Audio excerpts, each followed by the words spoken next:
Guys, and for those of you who don't know, I'm sort of like Curious George, but in a more mature way.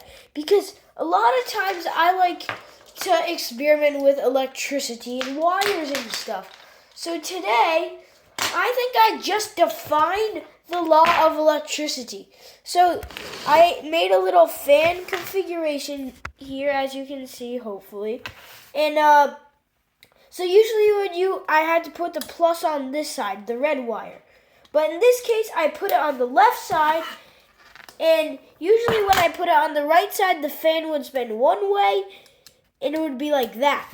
But then look what happens when I load up the batteries now.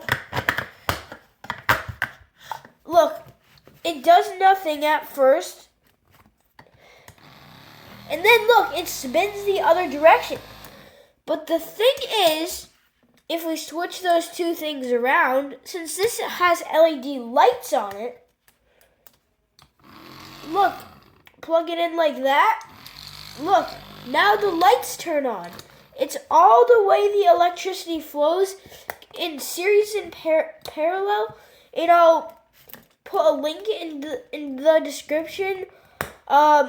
If I can put a link in the description for these things through Snap Circuits, you can get them at a place like, not like a tech store, but a thrift store. You can probably find them and stuff like that.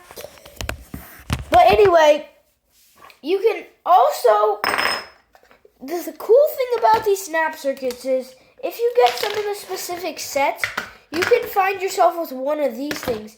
And that's a volt, milliamp, and a mega amp or whatever, a power reader.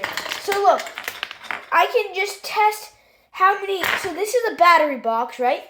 And I can test, so I'm going to put the batteries in the battery box here. And then I'll grab some random parts from back here. And then I'm going to put plus with plus and minus with minus. And then line the two up. And then as you can see, look, watch the needle. So that means we have electricity flowing. And then if you didn't want to connect it in a battery pack, what you can do is grab yourself your plus and minus wires, plug those into the plus and where the minus is, and then you're going to take your battery.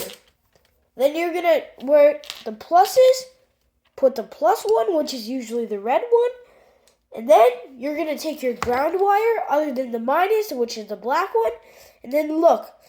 And then, I don't know, I can't lift it, but it does, the needle does indeed move, and just so you know, I'm going to give you some specs.